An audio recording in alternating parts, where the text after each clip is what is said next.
Hello class! In this video, I would like to work through this problem where it asks you to calculate the percent yield when 18.7 grams of copper sulfide reacts with 12 grams of oxygen if 14.7 grams of copper oxide is isolated. So first thing you'll notice is the reaction at the top is not balanced. We have one copper here, one sulfur, one copper here, one sulfur. We have two oxygens, and on this side we have three oxygens. So in order to fix that, let's make this an even number of oxygen. So that gets me two coppers. Let's accommodate that copper on that side with a 2.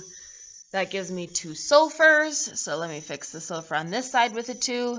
And that gives me 4, 5, 6 oxygens on the right side. So I need a coefficient of 3 on the left side to give me 6 oxygens.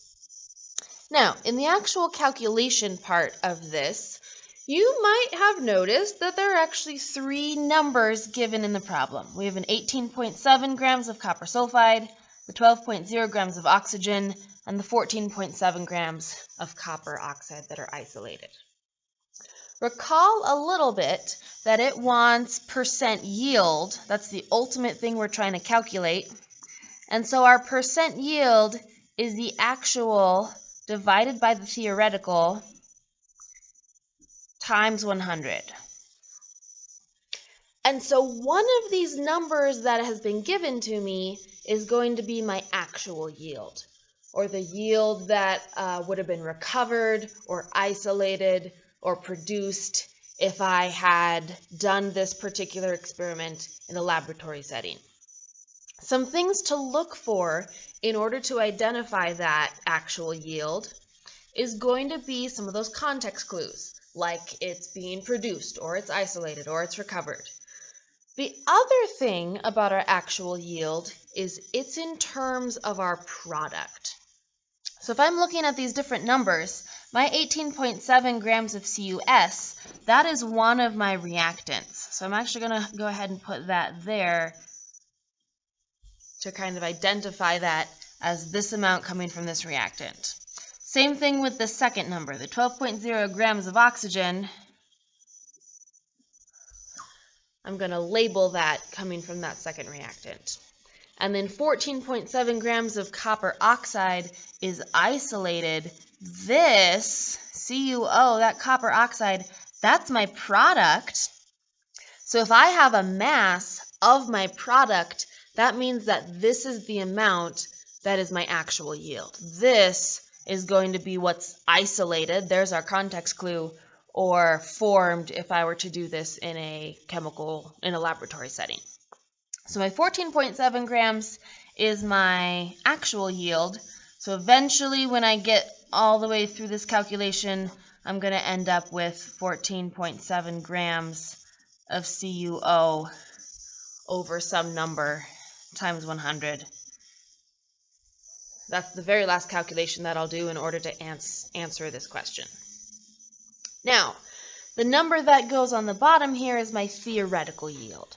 So, hello!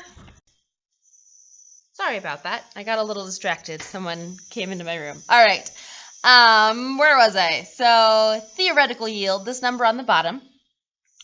Recall that that's the amount of product that could be possible based on the reactant that we're starting with. And so when I'm calculating my theoretical yield, I have to start with an amount of my reactant and put it in terms of my product. So the numbers in my calculations here in my percent yield have to be the same unit. They also have to be the same substance. But, I have 2 different reactants. I have 18.7 grams of the copper sulfide as well as the 12.0 grams of my oxygen. So my theoretical yield actually turns into a coming from a limiting reactant problem. So in order to figure out what my theoretical yield is, to get that number on the bottom, I have to figure out which amount of these reactants is going to produce the smallest mass of my product. So I'm ultimately going to end up doing a stoichiometry conversion from the copper sulfide and turn that into my copper oxide. So because this number is grams of copper oxide, I'm going to want my overall answer at the end to be copper oxide. And I'm going to need to do that same thing, that same stoichiometry conversion with my other reactant, my oxygen, in order to get that into terms of copper oxide. So I have to run both of these reactants and turn them into grams of my product. Recall that the number that I would actually want to use of these two would be the smaller amount. So that's kind of where we're headed with limiting reactant if you get there faster than I do. All right, we're in grams, CUS, so I would want to turn that into moles, and so I have to go through molar mass of my copper sulfide. And so calculating the molar mass of copper sulfide, I get 95.606 grams for every 1 mole of copper sulfide. Then comes my mole ratio, so moles of CuS, and I want to turn that into moles of CuO, my product. And that mole ratio comes from my coefficients. So I have a 2:2 ratio. And then I don't want to stay in moles of copper oxide. I want to cancel that and turn that into grams of copper oxide. My gram to mole conversion comes from molar mass. So the molar mass of copper oxide is 79.545 to 1 mole. So based on the amount of copper sulfide that I was given, I could produce, if I calculate this all out in my calculator, I should get 15.56 grams of copper oxide. I want to carry a couple extra digits because I know whatever answer I get down here is an intermediate step. That's not my final answer. I later need to plug it in up here. So it's nice to carry a couple extra sig figs so that you don't have, so that you don't over round your answer.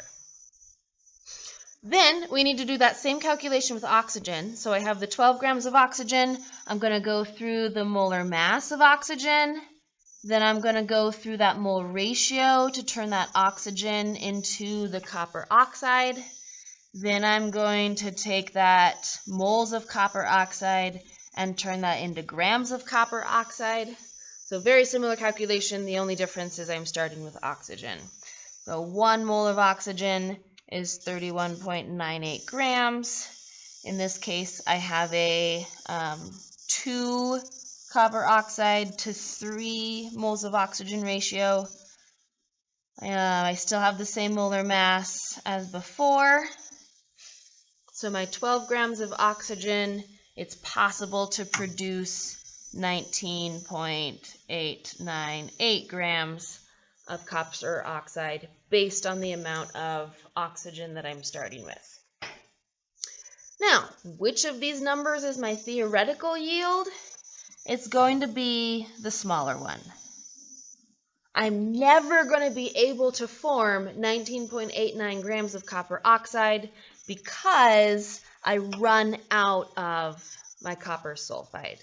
I'm only able to form 15.56 grams. I only have enough of both of these reactants to form 15.56 grams of copper oxide.